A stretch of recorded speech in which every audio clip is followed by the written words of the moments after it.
It's time for Gene Shepard, author, raconteur, and commentator of the contemporary scene. Here's Gene.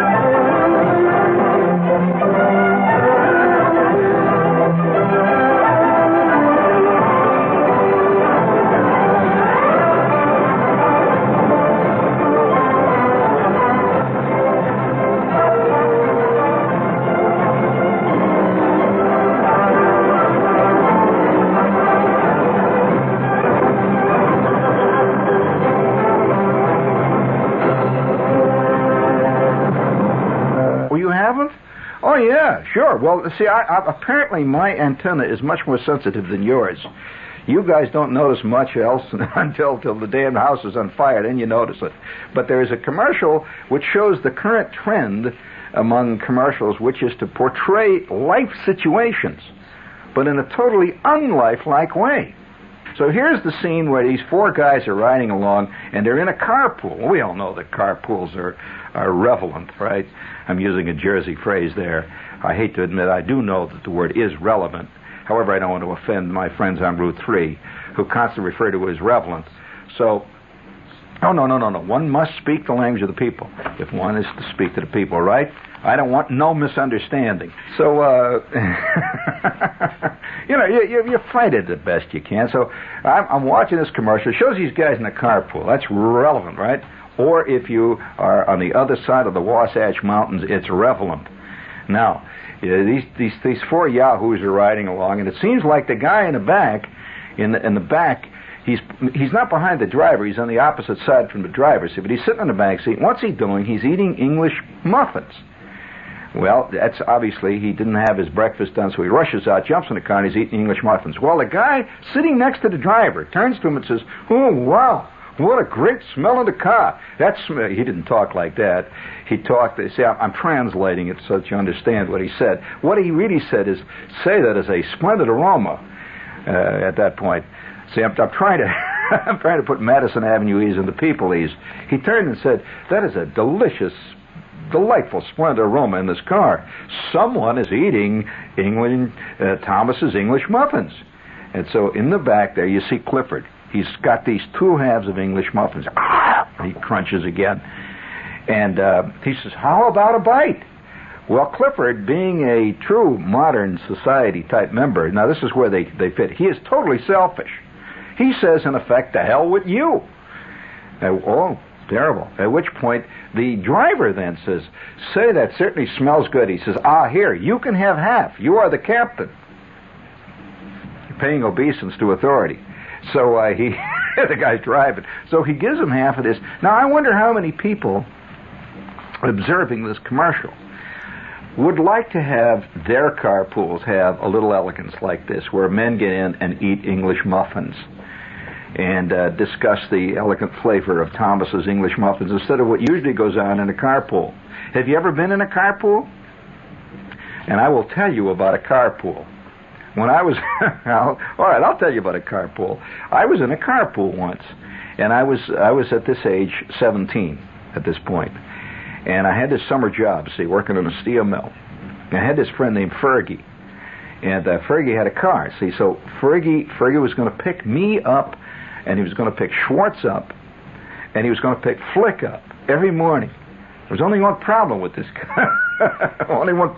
car. See. It was an unbelievable gas hog. I mean, this car sucked up gas, man. I'm telling you, like an elephant at the water hole. You know, all it had to have there was a trunk. You know, just sticking out the front, and you could just stick it down into any puddle of gas, and it'd just suck it up, even when the motor's off. So here was this car. And another problem with our carpool, which you don't see in the TV commercials about carpools, was one, our carpool took place at an ungodly hour. Fergie picked us all up at 5:30 a.m. Okay. Now, at 5:30 o'clock in the morning, I don't care what age you are, whether you're 17 or 120, you are not in the most jovial of moods. No conceivable way. See, so I can remember I'd hear Fergie's car. See, I'd hear it out in the front, and I'm still in bed practically. You know, I'm just sort of dragging my you know what out of the sack. See, and I'm really feeling rotten because what am I going to face today? I'm going to face a day in the steel mill. I'm not going to face a day watching the Mets play on Bat Day. I'm going to face a day in the steel mill, which is not at any point, let's put it this way, one of the more favorite ways to spend an afternoon. No, it's not bad either. I'm not putting it down. It's just a job, but it was a hard, rough, mean job. So here it is, 5:30 in the morning, and it's cold. I mean cold, wet. I mean, the dew was down. It's summertime. And I'm just dragging myself out of the sack, see, and I had this alarm clock. It was a great alarm clock. See, I had an alarm clock that used to wind up about 20 minutes before it actually rang. It would start going, tick, tick, tick. You ever seen that type? I mean, it was not an alarm clock. It just went off like a normal alarm clock at 5:30. It started to think about going off, let's say, about 20 minutes to 4. It would start making funny noise, like tick, tick, tick. It would go tick, tick. I'd wake up, oh, God, no. Oh, gee. You know, and because the night before, after all, let's face it, one does not dedicate oneself to one's job. Certainly at 17, one does not. And I had not entered a monastery when I took that job at the mill. So the night before, I had been playing a pinball machine down at George's till roughly, quarter after 12, midnight. At which point we went down to the Red Rooster, and we would have root beer and foot-long hot dogs, which they specialized in the Red Rooster. They had foot-long hot dogs. You ever had those? Yeah, foot-long. They really were. They were foot-long hot dogs. And the Red Rooster used to put in the middle of every foot-long hot dog an American flag. It would stick out of it. They're like a toothpick with a little paper flag on it. Yeah. Oh, it was really jazzy, see.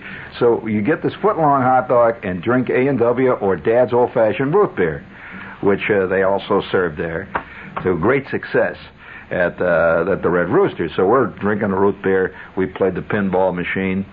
And about 1:15 in the morning, I would come back to the house filled with foot-long hot dogs, Dad's old-fashioned draft root beer, occasionally Dr. Pepper. Dr. Pepper was kind of big that time. You showed you were a connoisseur when you drank Dr. Pepper instead of Dad's old-fashioned root beer. You know, you were sort of the outsider. Yeah, there's all kinds of little ways that you can prove that you're one of the more imaginative people. So I dragged back about 1 o'clock in the morning. Well, what did I do? Like a dummy? Do you think I went to bed right away? Are you kidding? No way. I would, being a ham, see, I would go into my bedroom, I would turn on my rig, and the next thing you know, there I am, I'm in a QSO with some guy in Cleveland on 40 meters on CW, see. So we're talking back and forth. The next thing you know, I'm talking to a guy in Oshkosh, Wisconsin. I would finish with that, and then somebody else would call me from Denver. And then I'm talking to a guy in San Diego, and it's really getting good. See, I'm working out to the West Coast, and you don't go to sleep while the West Coast is coming in, right? So roughly about 3:45 a.m., there would be a yelling sound in my doorway, and it would be my mother, dressed in her chenille bathrobe with the aluminum rheostats in the hair, you know. She says, "Will you get to bed? All that squeaking in here." She always referred to my radio as all that squeaking. So I'd say, "Oh, come on, Ma." And of course, here I am talking to a guy now in Honolulu, and she calls it squeaking. She says, "You get to bed in 5 minutes." She says, "Because I'm not going to be responsible when Ferguson shows up here tomorrow morning at 5:30. You won't get up." Oh, wow, yeah. You live your life really for the instant when you're a kid. You do. 5:30 may never come. So hell with 5:30. Well, by about 4 o'clock, I am finally in the sack. Instantaneously, my alarm clock would begin to do that thing. It was an electric alarm clock. They're the worst kind. The kind of little square plastic West clocks, a little square plastic case that was white, the kind, see. And 5 minutes after I had gotten this alarm clock, it developed a crack right over the top of it. It came, in fact, with a little set of tapes that you just taped, white Johnson & Johnson adhesive tape. So I had Band-Aids and everything on it. It was my clock. And it would start doing that thing about 4:45. It would start going, and then it would stop. And it would go, like it was just about, well, it sounded like it had a case of electronic indigestion. It was just about to do something really bad. And I had it set for 5:15.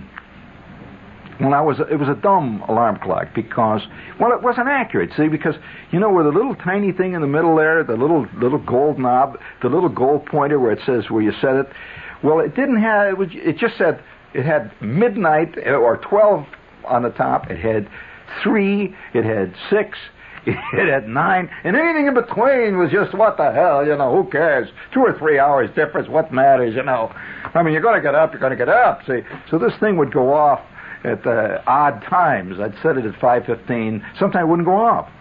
My mother would report long after I'm at work that the thing suddenly went off at 10:12. And she almost flipped. She came running in from the outside there where she was messing with the roses or something, and she thought the phone rang, and she ran around the house and fell down the basement stairs. There was my dumb alarm clock. Well, I don't know why I'm telling you this. It's just when I hear when they tell me about carpools, I get nervous because I hated it. See, the carpool brings to mind all of it. It brings to mind waking up at 5:30 in the morning and feeling like your eyeballs are made out of cinders. That awful feeling your head won't focus on anything. And my mother insisted on getting up. Insisted, which meant there was no way I could chicken out.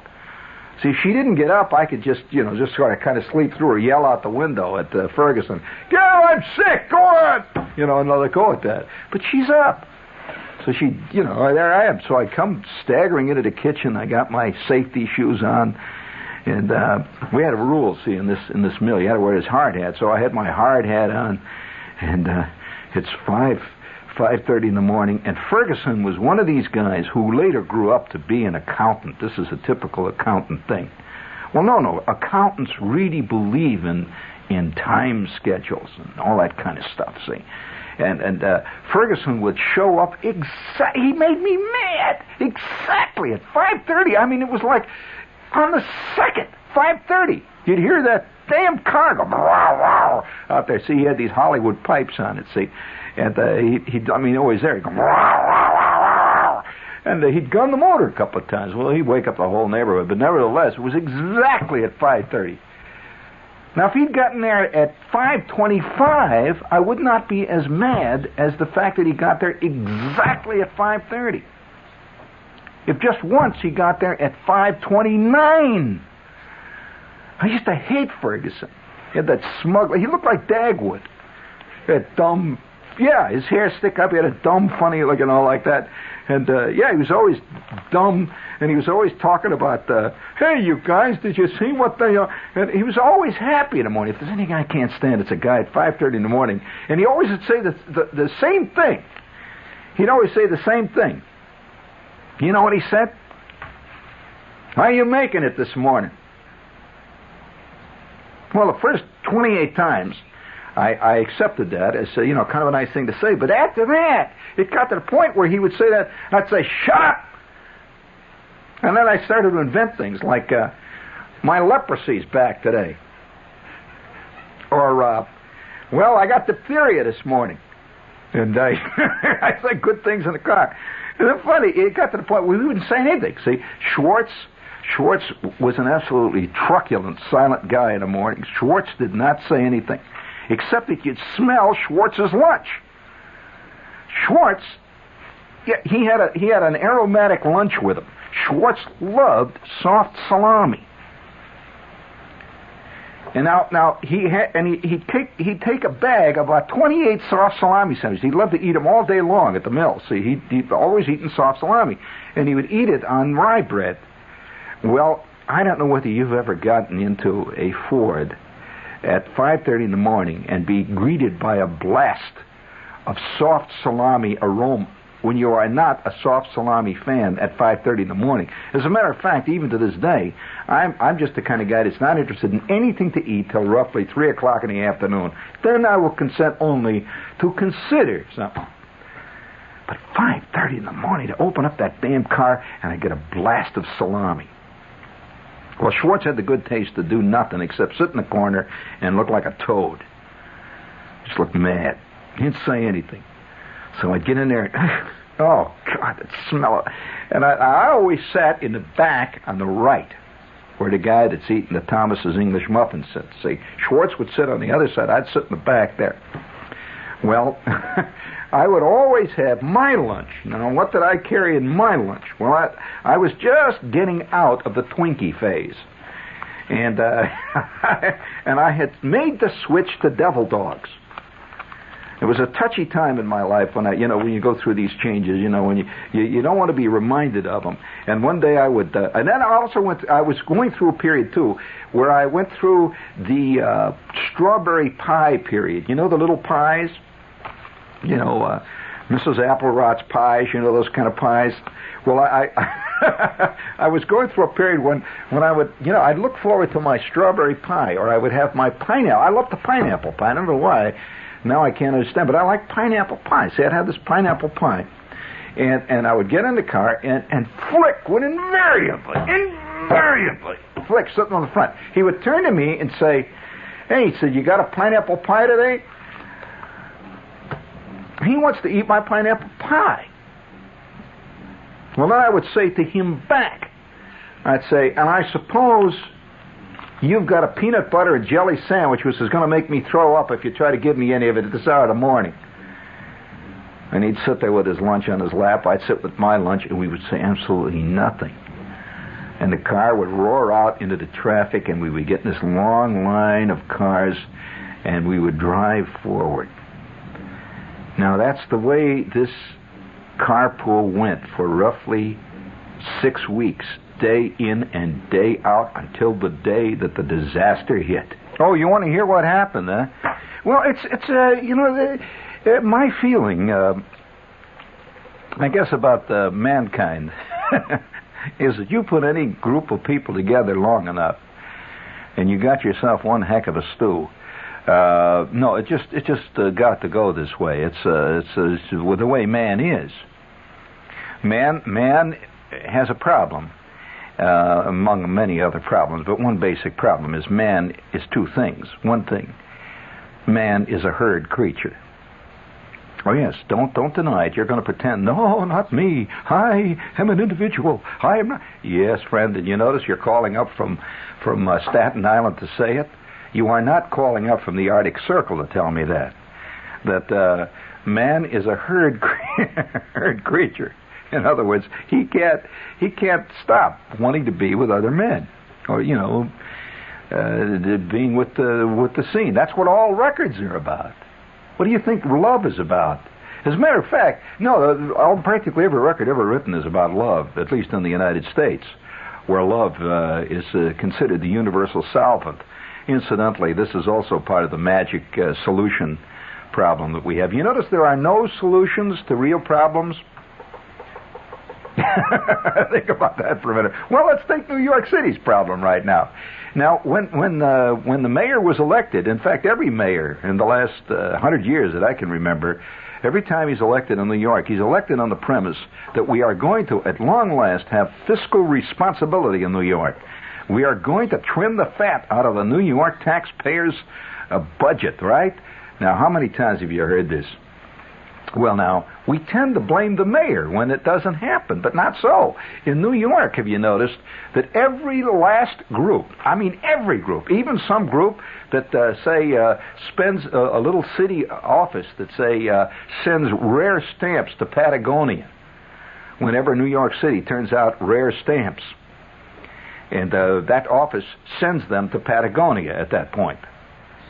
When they are threatened with a budget cut, the head of the little committee appears on television, interviewed by Bill Butel.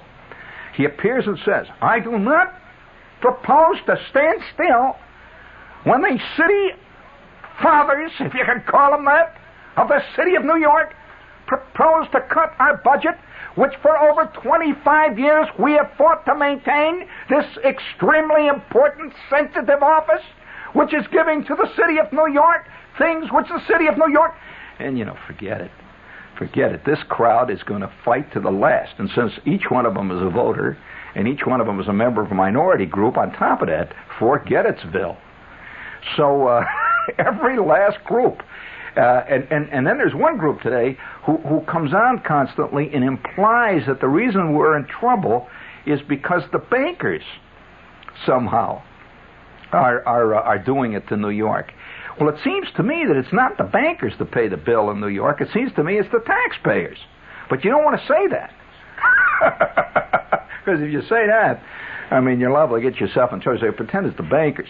Well, the facts of the matter are that's one of the basic problems with mankind. It's not just New York. We are a selfish creature. We are a selfish creature. Let's face it. There isn't one of you out there that doesn't secretly want every damn thing in the world he can get. Basically. Now, it may be different things than the other guy wants. Say, for example, you want to be a star. You don't want everybody else to be a star. What the hell good is it being a star if everybody in the block is a star? You agree? Okay. Right there. That means you don't want to be a star. You want to be bigger than the others. All right. All right. Now that's there's the basic problem. And on the other hand, you want the others to stay in their place. Now, have you noticed every union that gets on says things like this in today's crisis in New York? You hear the union leaders say things like this: "I am the head of the Amalgamated Widget Workers. We refuse categorically to accept any kind of cuts at all. The mayor has denied to come on and say we cannot have that 8-month vacation, which we negotiated in good faith 2 years ago, and now we can't have it. We ain't going to stand still for this. In fact, we say to you that the danger that comes from being one of the widget workers in the city of New York, we want more money. Or we're going to strike, we're going to tie up all widgets in this whole damn city." Now, you come to me and you say, the city has to have some budget cuts, and I agree with that. Why do we pay them damn guys over there at the sanitation department? What are that? You see, in other words, every last guy in this town wants the city to have what is called fiscal responsibility, but it has nothing to do with his group, because they are already very responsible. We all know that. So, this is the basic problem of mankind. And you want to hear what happened to our carpool? One day, just out of the blue, Ferguson is driving along. And now Ferguson, I must add another thing that Fergie did. Ferguson had another thing that he used to do. He hummed constantly. And he always hummed the same thing. And it still runs through my head. I can't get out of it. Where he ever picked it up, I don't know. He always hummed. You want to hear what he hummed?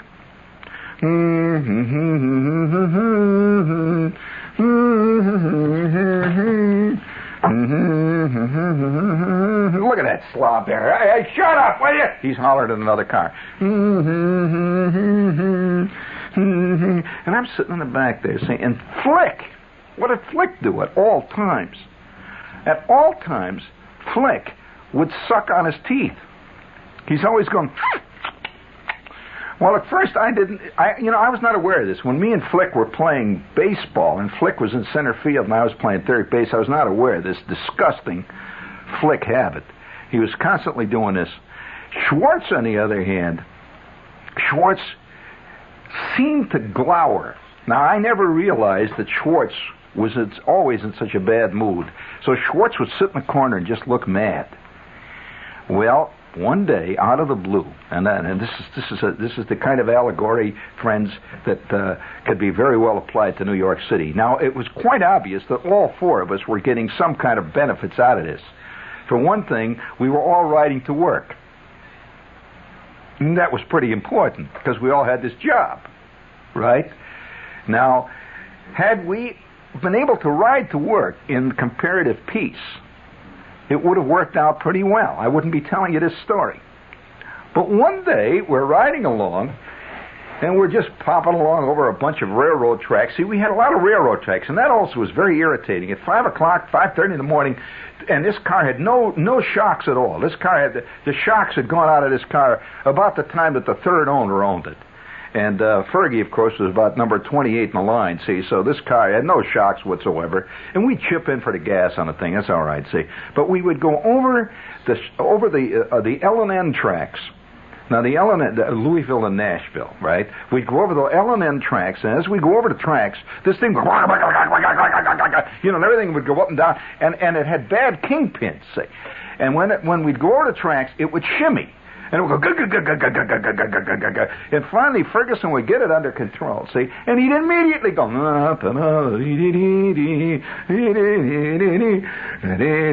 Schwartz, all of a sudden, one morning, after just an ordinary night, I had been at the bowling alley.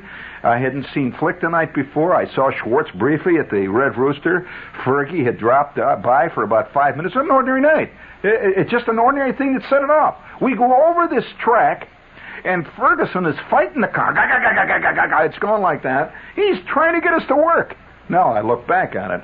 All of a sudden, Schwartz hollers out, never said a thing for months in the back. Schwartz hollers out, says, "When the hell are you going to get this damn thing fixed?"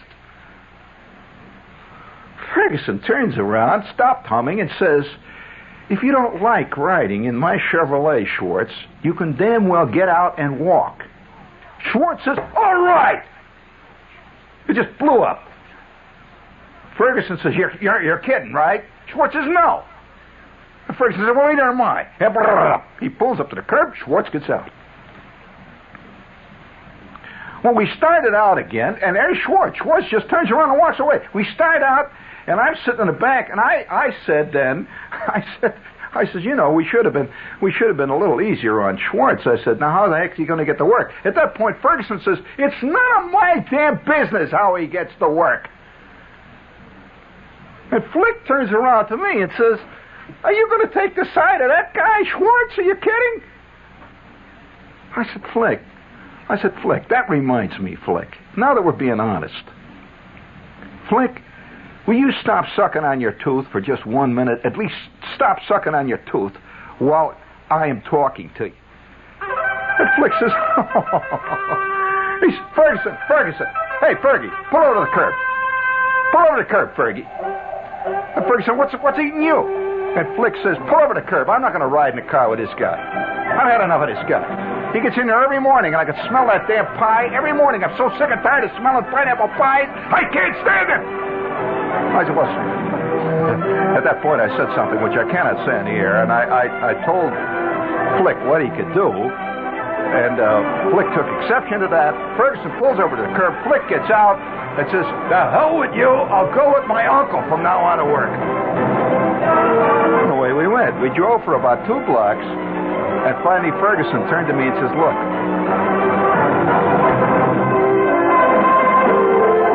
I ain't bringing my car to work no more." I said, "You're not?"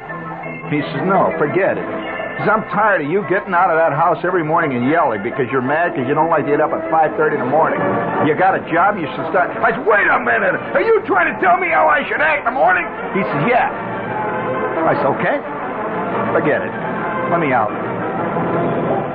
That ended the carpool. By the way, it took maybe 2.5 years for us to at least even start talking civilly.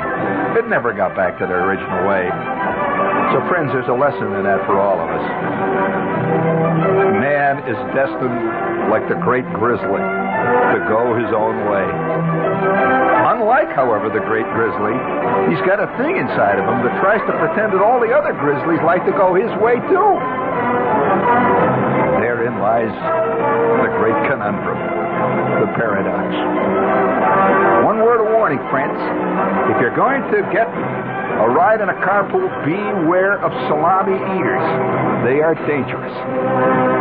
You've been listening to Gene Shepard, author, raconteur, and commentator on the contemporary scene.